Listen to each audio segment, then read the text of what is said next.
सर्वव्यापक राम के दो निवास हैं खास, दिवस ओरछा रहत हैं रैन अयोध्या वास। ओरछा राज्य श्री राम का, जो है विश्व का एकमात्र ऐसा स्थान जहां प्रभु राम है राजा के रूप में विराजमान, जहां राम भगवान के साथ साथ ओरछा के राजा भी हैं।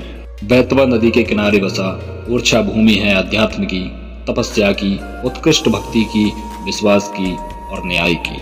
वैसे तो प्रभु राम रात में अयोध्या में निवास करते हैं, लेकिन दिन में ओरछा में अपना राजपाट चलाते हैं। जी हाँ दोस्तों, ओरछा में प्रभु श्री राम के राजा बनने की दोस्तों क्या है कहानी, बने रहिए वीडियो के अंत तक। पूरा इतिहास आपको जरूर सुनाएंगे। कमेंट बॉक्स में जय श्री राम जरूर लिखिएगा।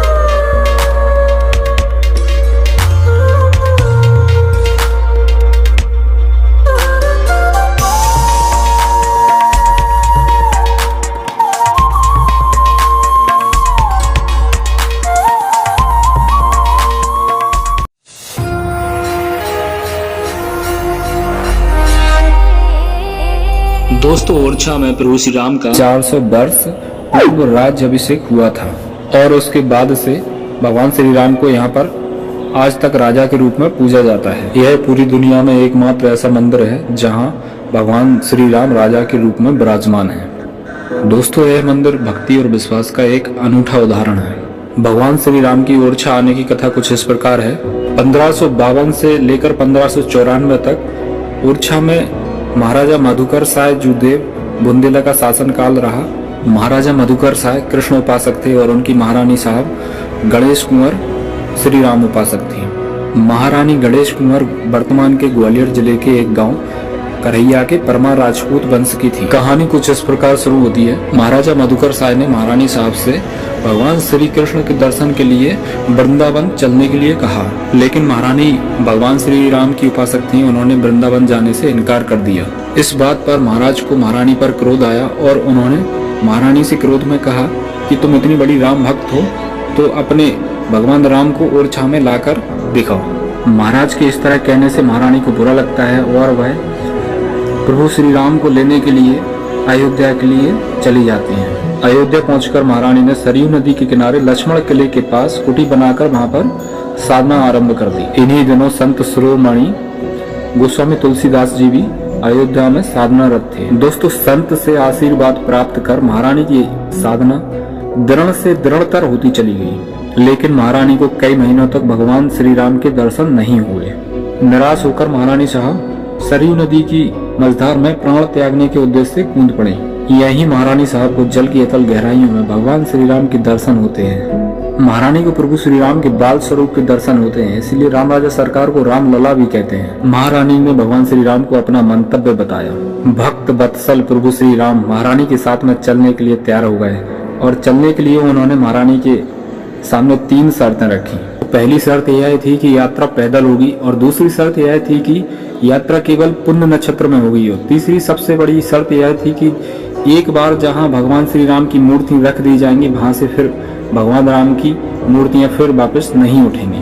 प्रभु श्री राम की महारानी सभी शर्तें मान लेती हैं और वो महाराजा मधुकर साय को संदेश भेजती हैं कि वो भगवान श्री राम को लेकर ओरछा आ रही हैं। संदेश पाकर महाराजा मधुकर साय ने करोड़ों की लागत से चतुर्भुज मंदिर का निर्माण कराया भगवान श्री राम के विराजमान के लिए। और इधर महारानी पुण्य नक्षत्र में अयोध्या से ओरछा के लिए अपनी यात्रा प्रारंभ कर देती हैं भगवान श्री राम की मूर्तियां लेकर। तो बोलो दोस्तों, राम राजा सरकार की जय। वीडियो पसंद आ रहा तो वीडियो पर लाइक, कमेंट और चैनल को सब्सक्राइब जरूर करिएगा। कमेंट बॉक्स में जाकर जय श्री राम जरूर लिखिएगा। जय श्री राम। बढ़ते हैं कहानी की ओर। प्रभु की माया प्रभु जाने।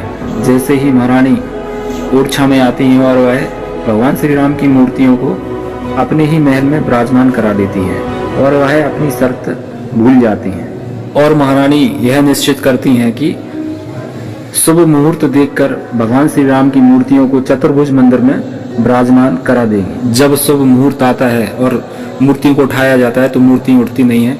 भगवान श्री राम चतुर्भुज मंदिर में जाने से इनकार कर देते हैं और रानी को अपनी शर्त याद दिलाते हैं। और दूसरी बात दोस्तों यह भी है कि भगवान श्री राम बाल स्वरूप में आए थे और कोई बालक ऐसा होगा जो अपनी माता का महल छोड़कर किसी दूसरे मंदिर में विराजमान होना चाहेगा।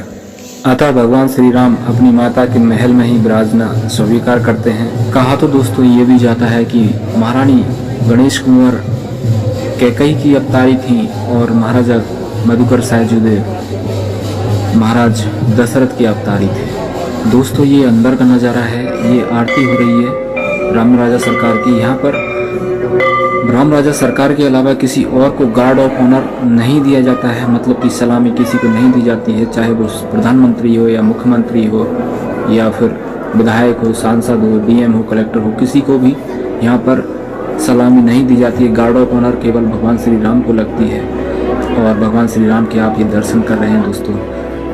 ये देखिए भगवान श्री राम के दर्शन है ये। और दोस्तों इस बात पर एक लाइक वीडियो पर जरूर बनता है, कमेंट में जय श्री राम जरूर लिखिएगा। और ये रहा ओरछा का वो महल जिसमें भगवान श्री राम जगत के राजा राम विराजमान हैं। और ये जो आप देख रहे हैं ये चतुर्भुज मंदिर है। इस मंदिर का ब्लॉग दोस्तों अगली वीडियो में आएगा, क्योंकि वीडियो लंबा हो जाएगा इसलिए मैंने और वीडियो को इसमें नहीं जोड़ा। केवल भगवान राम के दर्शन और भगवान श्री राम की अयोध्या से ओरछा आने की कथा सुनाई है। दोस्तों सबसे रोचक बात यह है कि भगवान श्री राम का जो प्रसाद होता है, जूठा प्रसाद होता है, वो हनुमान जी महाराज को प्रसाद चढ़ाया जाता है।